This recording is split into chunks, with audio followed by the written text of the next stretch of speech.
Thank you. So once again, good day to all of you. I appreciate the fact that you've chimed in once more to join us for another session of Rise Up Shape Up. And for this particular episode, I was invited to lead a practice and a brief talk on self-compassion. And so for those of you who are new to these kinds of practices, new to mindfulness in general, I'll just say a little bit as a bit of background. In the mindfulness meditation tradition, there's a related but distinct set of practices, which are known as the cultivation practices. So as the name implies, these are really systematic ways of training our minds, training our hearts to embody, to express, to radiate particular qualities which are prized in any human culture. Okay, so qualities like equanimity, qualities like forgiveness, qualities like kindness, qualities like compassion, even qualities like gratitude. And so the basic premise of the cultivation practices is that these are qualities, these are attitudes that we can learn to express more and more, even if we feel like, temperamentally, from a personality standpoint, we're not really that sort of person. So the idea is, if we engage in these practices, if we devote 5, 10, 15 minutes a day in doing them, then we'll find it much easier to access these states, to radiate these qualities in daily life, even in circumstances that can be challenging. So you can think of them as mental emotional training, so to speak. And so for today's particular cultivation practice, the focus is self-compassion. And for some of you who are listening to this, that might sound a little strange because people would be like, why would I need to practice self-compassion? Isn't it the easiest thing in the world to be compassionate towards myself? The ironic thing is, it actually isn't. And in some cultures, it's harder than others. Okay.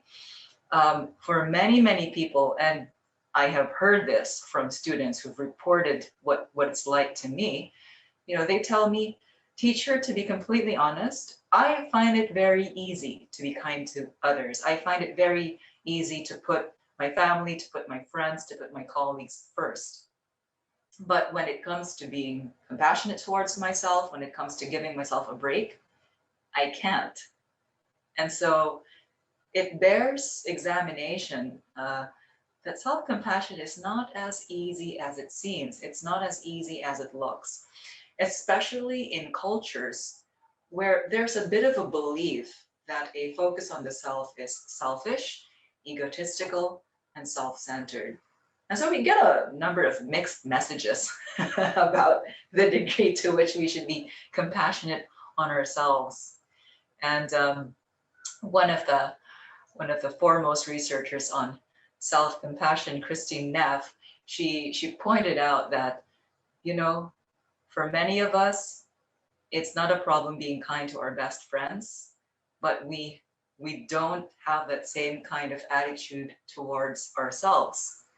So if you look in your own experience, you'll notice that when you're struggling personally, you don't really give yourself any breaks. If your best friend is struggling, you're patting her on the back or patting him on the back, you're providing reassurance, you're providing consolation. But if you're the one who's struggling, there are no breaks. There is no relaxation. There's no pat on the back. It's keep going, be brave, put on a stiff upper lip and just soldier through. And if we're not struggling, let's say that we've made a mistake, okay? If it's our best friend who's made a mistake, again, so easy for us to be compassionate. We tell them things like, you did your best.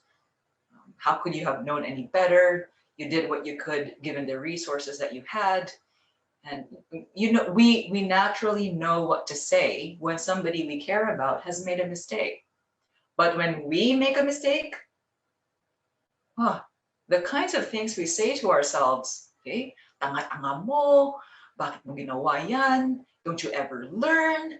Okay, just the sheer harshness of the inner commentary, the things we say to ourselves when we're struggling, when we're having a bad time, the things we say to ourselves we would never say to another human being, or maybe we would, but we'd have to be pretty upset. So again, my point in saying all this is that self-compassion is not as easy as it sounds. It's not as easy as it looks. For many of us, it's not the automatic. Okay, what's automatic for us is self-castigation, self-flagellation, to sort of bully and criticize ourselves inside our heads. Okay, that's how we've kind of grown up with it. And the really sad thing is, when we're not compassionate towards ourselves, it actually doesn't help. When you're beating on someone who's already down, it doesn't help. In fact, many times it makes things worse.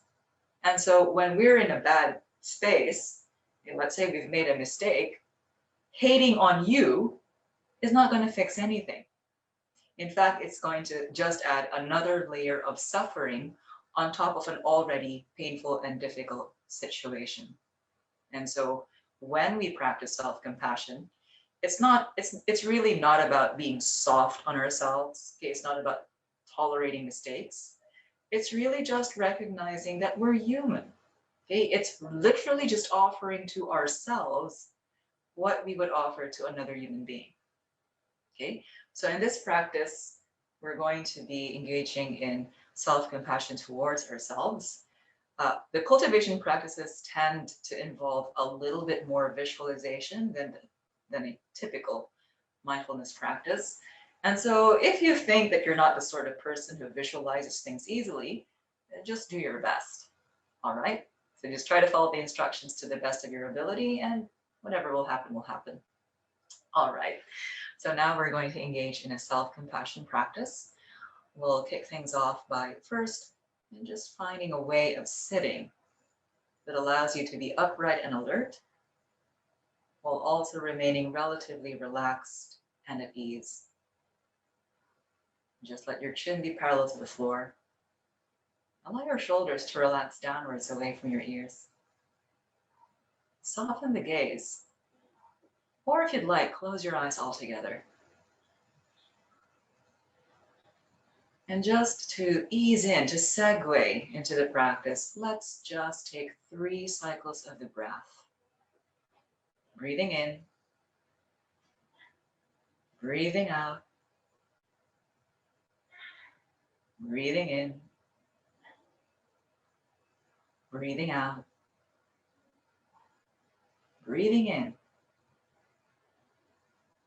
and breathing out. Now, gently bring to mind a recent situation that you've gone through where you felt that you made a mistake. A situation that involved you making a mistake or failing in some way. It could have been at work, it could have been at home,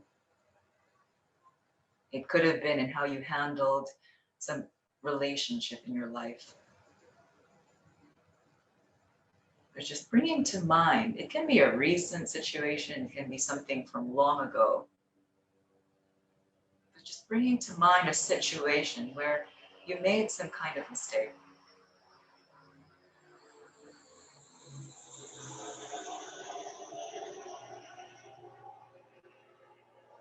As you bring this situation to mind, just see if you can remember the details of it. Remembering the situation, remembering the people involved.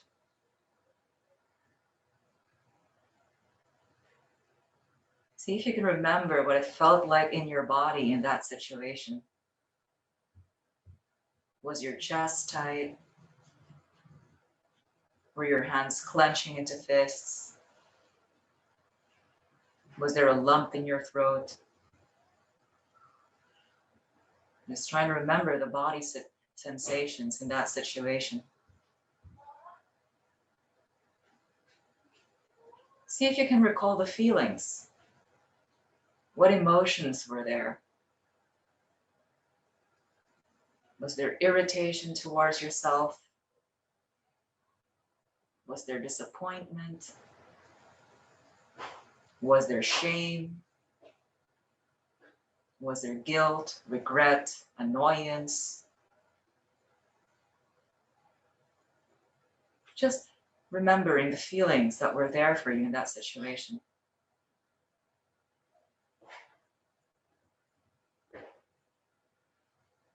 See if you can remember the thoughts. What were you thinking then? Were there thoughts like, you're such an idiot? How could you do this again?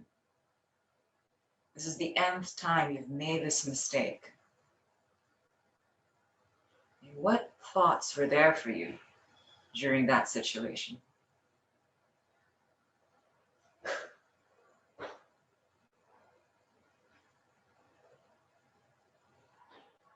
And just for the space of this meditation, can you just give permission for all those feelings and sensations and thoughts to be?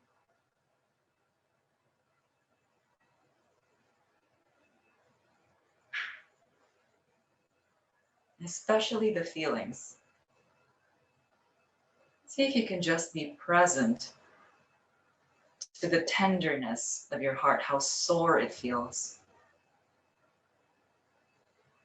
how vulnerable it feels.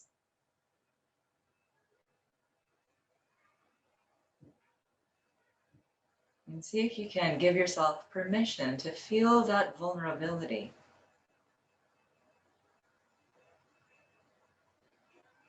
Just reconnecting to that part of you that really hurts when you make a mistake. That part of you that feels threatened when you make a mistake. The part of you that feels ashamed and unworthy, maybe even terrified.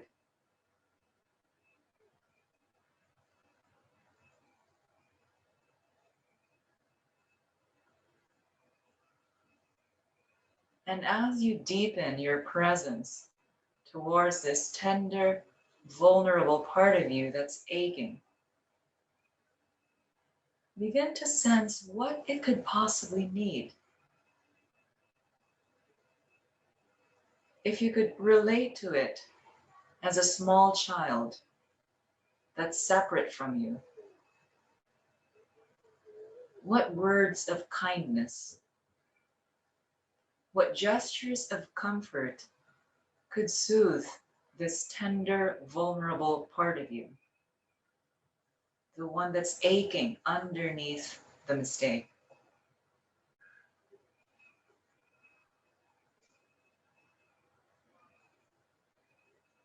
And as words and as gestures come to mind, imagine that you're offering these words and gestures to this tender and vulnerable part of you.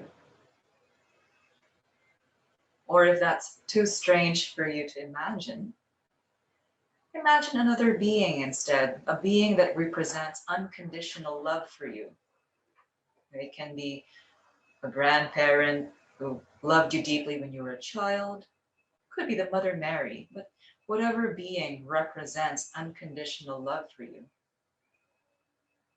You can imagine that being offering to this vulnerable, hurting, wounded part of you what it needs. Maybe it just needs to hear, "It's okay. I know you did your best. And there wasn't anything else that you could have done." Maybe it just needs to hear, "You'll be fine. You've been through worse. You've made bigger mistakes.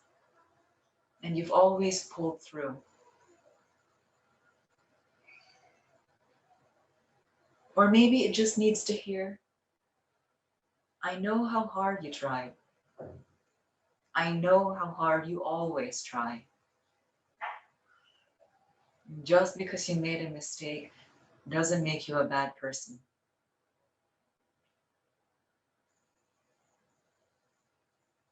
And perhaps you can imagine receiving a hug if you think that will serve.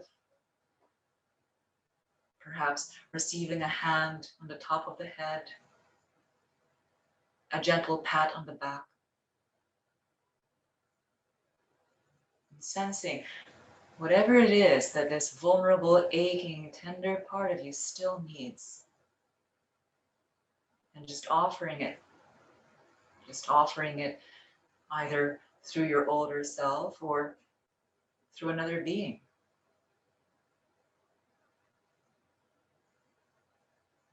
And as you offer kindness and compassion towards yourself, notice how it feels. Notice what changes in your physical experience. Notice what changes in your stomach, in your chest, in your throat, in your face. So just notice what becomes available to you when you can deliberately offer yourself compassion in the same way that you would to a good friend. And as we end this meditation, just taking a few moments to pause, just noticing any shifts, just noticing any observations or insights that may have arisen for you out of doing this meditation.